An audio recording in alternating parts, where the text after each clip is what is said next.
आपल्या लोकांनी विरोध केला शिवरायांना, शिवरायांच्या विरोधात आपलीच लोक दंड तोपटायला लागली. मग छत्रपती शिवाजी महाराजांनी ना मुठभर मावळ्यांना घेतलं, मुठभर. 65 किलोची तलवार वागवतो त्याचं नाव यासाजी, 2000 शत्रूंशी एकटा झुंजतो त्याचं नाव बाजी, हात तुटला तरी शत्रूशी झुंजत राहतो त्याचं नाव तानाजी, शत्रूच्या छावणीत घुसतो छावणीचा मुकुट तोडून आणतो त्याचं नाव धानाजी, धान्या वाघाला सामोरे जातो त्याला उभा फाडतो त्यांचं नाव धर्मवीर संभाजी. आणि या सगळ्या पोरांना एकत्र करतो, हिंदवी स्वराज्याचं स्वप्न साकारतो त्यांचं नाव छत्रपती शिवाजी. आपल्याला असं वाटतं लय लाखभर लोक उभे राहिले होते शिवरायांच्या माग. अहो त्या मुठभर मावळ्यांना घेऊन छत्रपती शिवाजी महाराजांनी महाराष्ट्राच्या मातीत भगवा फडकवून दाखवला. सगळे जर शिवरायांच्या पाठीमाग उभे राहिले असते ना, महाराष्ट्रात फडकणारा भगवा त्यांनी 7 समुद्रा पार फडकवून दाखवला. लोक चांगल्या कामाला साथ देत नाही, लवकर तर देतच नाही. म्हणून क्रांतिकारी गोष्टी, समाजात बदल घडवणाऱ्या गोष्टी, लय मोठा समुदाय माग उभा राहत नाही. हळूहळू ढाळे ढाळे केतुलेनी एक वेळे मार्गाचे निबळे निश्चित ठाके. ज्ञानेश्वर महाराज म्हटले हळू हळू हळू हळू एक एक एक एक पाऊल टाकत टाकत टाकत चालावं लागतं आणि तेव्हा क्रांती होती. ओंकार शेठ, आज आळंदीवरनं ज्ञानेश्वर महाराजांची पालखी निघते पंढरपूरला जायला. जेव्हा ज्ञानेश्वर महाराजांनी भगवी पताका घेतली होती ना, माझी ये जीवीची आवडी पंढरपूर आणि नगुडी, तेव्हा किती लोक होते माहितीये का? 4. हे आज जे सगळं 2 दिवस सुट्टी राहते पुण्याला, याची सुरुवात किती लोकांनी केली? 4. ज्ञानेश्वर महाराज, निवृत्तीनाथ दादा, सोपान काका आणि मुक्ताबाई, या 4 भावांनी सुरुवात केली. आज लाखोंचा जनसमुदाय जो जमला ना, ते 700 वर्षांचे कष्ट विसरू नका. जय श्रीराम. आज अभिमानानं आम्ही म्हणतो इवले से रोप लाविले द्वारी, त्याचा वेलू गेला गगनावरी. छोटस रोपट लावलं पण आज गगनाला भिडावा असा हा वेल जो वाढला, याच्या मागे कष्ट असतात, त्या मागे सातत्य असतात. आज आपल्याला श्रीमंत झालेला अंबानी परिवार दिसतोय. आज लोक अंबानी म्हटलं की त्यांना काय कमी आहे, डायरेक्ट म्हणतात ना अंबानी म्हटलं त्यांना काय कमी आहे. आता माग कधीतरी शाहरुख खान साहेबांना एका पत्रकारानं विचारलं होतं की आम्हाला शाहरुख खान, आमिर खान आणि सलमान खान तिघं एकत्र नाचताना दिसतील का? शाहरुख खान तेव्हा थोड्या ॲटिट्यूड मध्ये बोलून गेले होते की आम्हाला तिघांना एकत्र आणायला आयोजकाला अंडरपॅन्ट बनियन विकावा लागेल, म्हणजे आमचं पाकिट त्यांना परवडणार नाही, आमचं मानधन त्यांना परवडणार नाही. माग त्या अनंत अंबानीचं प्री वेडिंग झालं, मुकेशबाईंनी तिघं एकत्र नाचवले. नाचवले का नाही नाचवले? हा, म्हणजे जे अशक्य गोष्टी त्या अंबानी पूर्ण करू शकतात आज. पण त्या अंबानी परिवाराची सुरुवात कुठून आहे? ते धीरूभाई अंबानी आले गुजरात मधनं मुंबईत. महाराज प्रतिकूलता एवढी आहे, पेट्रोल पंपावर कामाला राहिलेले, फुटपाथवर झोपलेले, राहायला घर नाहीये. तिथून सुरुवात आहे. पण विचार केला की याला जर आयुष्य म्हणत असतील तर मी माझ्या पुढच्या पिढ्यांना असे आयुष्य देणार नाही. मी संघर्ष करेल, बुद्धिमत्तेचा वापर करेल, शारीरिक बळाचा वापर करेल आणि परिस्थितीशी झगडल. अहो झाली ना क्रांती. आज पेट्रोल टाकायचं रिलायन्सच्या पंपावर, सिम घ्यायचंय, जिओचं घ्यायचंय, शेअर्स घ्यायचे, रिलायन्सचे घ्यायचे, ब्रँड झाला ना आज. त्याच्या माग कष्ट आहे, त्याच्या माग प्रयत्न आहे. आज विश्वास जिंकला महाराज लोकांचा.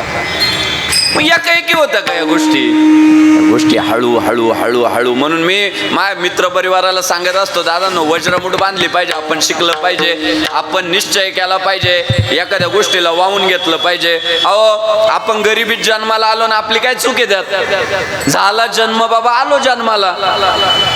पण आयुष्यभराचा प्रवास करून मरताना पण जर आपण गरीब असू तर 100% चूक आपली.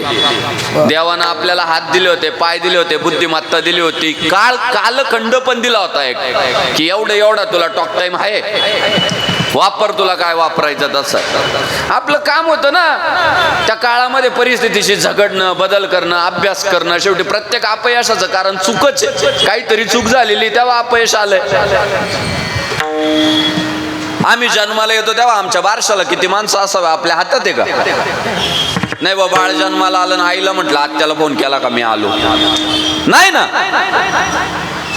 आम्ही जन्माला येतो तेव्हा आपल्या बारशाला किती माणसं असावे आपल्या हातात नाही, पण आयुष्यभर जगून झाल्यानंतर मैतीला किती माणसं असावे 100% आपल्या हातात. या महाराष्ट्रात एका बाळाचा जन्म झाला, ते झालं तेव्हा फक्त ठाकरे परिवाराला माहित होतं बाळ झालं, आणि योगाने त्याचं नाव बाळच ठेवलं. पण ते बाळ इतकं पराक्रमी निघालं, महाराष्ट्रभर गर्व से कहो हम हिंदू याचा नारा दिला. त्या बाळानं जेव्हा अखेरचा श्वास घेतला ना, मुंबईत मुंगीला सुद्धा पाय ठेवायला जागा नव्हती, एवढी शिवसैनिकांची गर्दी मुंबईत झाली होती. हिंदू हृदय सम्राट बाळासाहेब ठाकरे. तुमचं नाव कशा पद्धतीने घेतलं जावं हे तुम्ही मेल्यावरच ठरतं. मेल्यावर का ठरतं? आयुष्यभर तुम्ही काय करणी केली. नाही तर गेल्यावर लोक म्हणतात बरं झालं गेलं, लय वैताग होता म्हणतात ना राव. खोटं जर सून रडत असेल सासू मेल्यावर, तर काय सासू जगली? त्या संभाजीनगरला एक बाई मेली भाऊ, तर तिच्या 4 सुना होत्या. त्या 4ही सुना म्हटल्या या बाईला आम्ही हिच्या पोरांना खांदा नाही देऊ देणार. म्हटल्या आम्ही खांदा देणार का? ती त्यांची जन्मदात्री जरी असली तरी खरी आमची आई आहे, कारण पीठ मळायपासून तर चपात्या भाजायपर्यंत या बाईने आम्हाला शिकवलं. ती आमच्याशी सासू म्हणून कधी राहिलीच नाही, आई म्हणून वागली. त्या पोरींनी खांदा दिला. संभाजीनगरची बातमी, तुम्ही गुगलला सर्च करा. कोण म्हणतं सगळ्यात सुना सासवांना त्रास देतात? हे बघा, शेवटी सासू काय वागली त्याच्यावर असतंय सगळ्या गोष्टी. आज बऱ्याच महिला मंडळी हाय म्हणून सांगतो, जगाशी स्वर बंद करा, जगाशी कसंही वागा पण सुनांशी नीट वागा. मी तुम्हाला खरं सांग, कारण तुम्हाला सांगतो शेवटी तुमचा शेवट त्या करणार आहे. आपल्याला वाटतं की मी माय पोरगी आहे, माय मैत्रिणी आहे, माय नात, लय भामट्या आहे. तुम्ही कोणाचा कार्यक्रम असू द्या, निघाले सोन्याचे मणी घेऊन, टॉवेल टोप्या घेऊन सत्कार करायला. पुरीला कायम वानोळा चालू आहे. पापड केले जाऊ द्या पुरीला, पापड्या केल्या जाऊ द्या पुरीला, वेपर्स केले जाऊ द्या पुरीला. आणि जिला जीव लावायला पाहिजे तिचं तुमचा 36चा आकडा आहे सुनबाईचा. तीच कामाची आहे. तुम्ही जेव्हा खाटेवर पडशा, शेवटी शरीर आहे नाशिवंत देह जाणार सकळ. सगळ्यात धोकेबाज जर काय असेल तर शरीर आहे. मी तुम्हाला सांगतो, तुम्ही बघा 30 पर्यंत कशी असू द्या पोरगी चांगली दिसत, 30च्या पुढे ब्युटी पार्लर वाली बरी भेटली तर बरं आहे. 30च्या पुढे ब्युटी पार्लर वाली चांगली नाही भेटली, तिला फाउंडेशन लावी ती पण चेहरा नाही चमकत, सुरकुत्यात चमकतात. खरं आहे का खोटं आहे मी सांगतोय ते मला सांगा. म्हणून आहे ना, या शरीराची गमेंट चांगली नाही. या हळूहळू साथ सोडतं.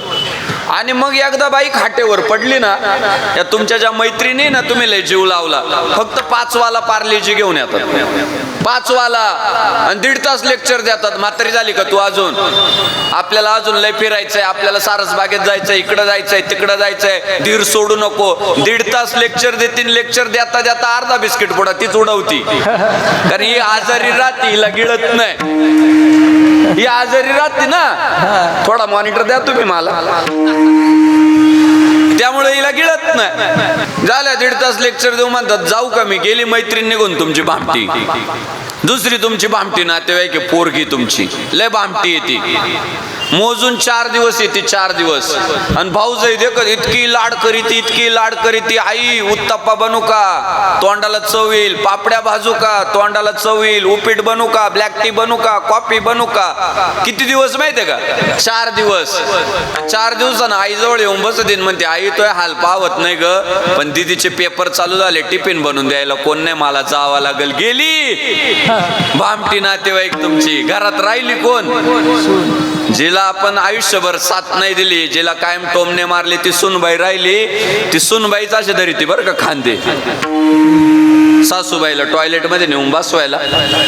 पण जेव्हा खांदे धरीती ना, तिला सगळा भूतकाळ आठवतो. का आता आज जरी पडली म्हणून गोगलगाय झाली, अंगात रग होती तेव्हा मायबद्दल माय नवऱ्याला काय काय सांगायची.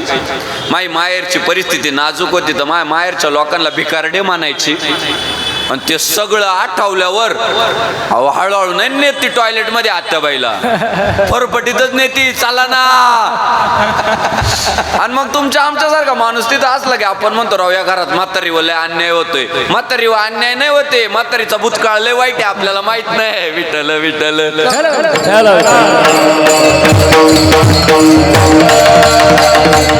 काय आणि त्यामुळं काय सुनबाईशी नीट वागणं खरं खरं म्हणजे तुम्ही कसं वागताय त्यावर तुमचं सगळं भविष्य अवलंबून आहे. आज तुम्ही काय करतात यावर तुमचा उद्या कसा असणार आहे ठरतंय.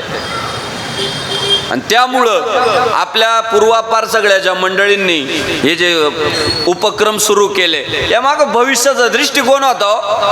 अहो काल पेपरला वाचलं मी, ते लेझरच्या लाईटने डोळे गेले पोरांचे, इतके हार्ड लेझर आले. मग आपण उत्कर्षाच्या दिशेने चाललोय का पतनाच्या दिशेने चाललोय? परवा एकानं सांगितलं डॉल्बीमुळे भिंत पडली, म्हातारीच्या अंगावर भिंत पडली का तर डॉल्बीच्या धडकामुळं. बरं काय झालं, जुनं झालंय हो हे सगळं. ओंकार भाऊ कधी बदलणार हो आपण? अहो पूर्वी काळ असा होता त्याच्याशिवाय पर्याय नव्हता. आज डॉल्बी ना फक्त 150 रुपये ते 150. इयरफोनची किंमत किती आहे? 150 रुपये. लय भारी घेतला 500 रुपये, अजून ब्रँडेड घेतला 2000 रुपये. तुम्हाला सांगतो ती फक्त पिन मोबाईल मध्ये खोचली आणि ते बोळे कानात घातले ना, झाला ना डॉल्बी. काय उड्या मारायच्या तेवढ्या मारता येतं तो. आणि पुन्हा त्याचा फायदा असा लोकांना त्रास नाही. ये बोल्या थप्प्या जुनं झालं हे सगळं. गेलाय तो आपण जुनच पुढे रेटत चाललोय. आपली एक मानसिकता आहे, आम्हाला तर आनंद मिळाला पाहिजे पण लोक सुखानं झोपले नाही पाहिजे. त्या भावनेवर आपल्याला काम करावं लागेल. आज मी भले भले पब वगैरे महाराज तिथं जाऊन लोक नाचतात का? ही गरज आहे का? याचं आपण सगळ्यांनीच आत्मपरीक्षण केलं पाहिजे, त्याच्यावर विचार केला पाहिजे. अशा काळामध्ये सगळ्या पुण्यानं जर नवकिरण तरुण मित्रमंडळाचा आदर्श घेतला तर टिळक पुन्हा जन्माला येतील या पुण्यात. टिळक म्हणतील राव मला यायचंय परत एकदा.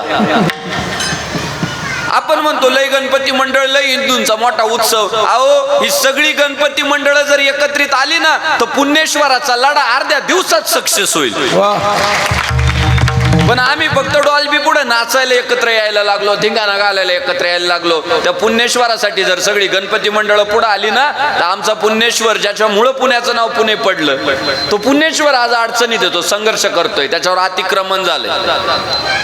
कधीच मार्गी लागून जाईल तो विषय. त्याच्यासाठी उत्सव आहे हो, त्याच्यासाठी ती गरज आहे. आज दुर्दैव तुम्हाला सांगतो, मी परवा आळे पाठवलं होतो आणि एक 8वीतल्या पोरीला घेऊन एक बाप त्या मूर्तीच्या कारखान्यामध्ये आला, विठ्ठल महाराज.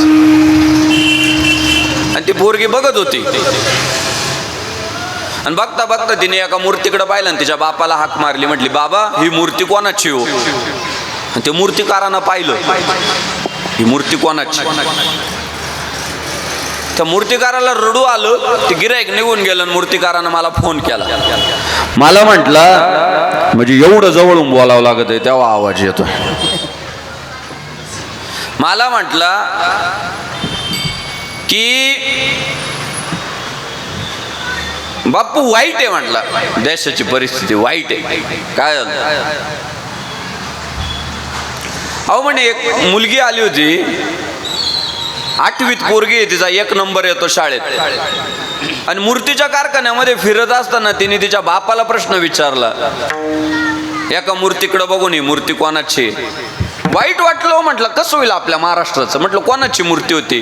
त्या पोराने रडत रडत मला सांगितलं, अहो ज्ञानेश्वर महाराजांची मूर्ती होती. 8वीतल्या पोरीला माहित नाही यांना ज्ञानेश्वर महाराज म्हणतात.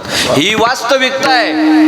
आज इंग्लिश मीडियम मध्ये पोरं 1 नंबर आणताय पण त्यांना ज्ञानेश्वर महाराज तुकाराम महाराज माहित नाही हो. आणि हे सगळं खापर जर कोणाच्या डोक्यावर फोडलं पाहिजे, आई बापाच्या डोक्यावर फोडलं पाहिजे. हे बघा तुमची स्कूल मधली मॅडम प्रत्येक गोष्टीला बांधील नाही, ती पोराला A to Z पर्यंत शिकवणार आहे, 0 to 100 पर्यंत शिकवणार आहे. शेवटी ज्ञानेश्वर महाराज तुकाराम महाराज जनाबाई मुक्ताबाई अहिल्यादेवी जिजाऊ आई बापाचंच काम आहे पोरांना शिकवणं.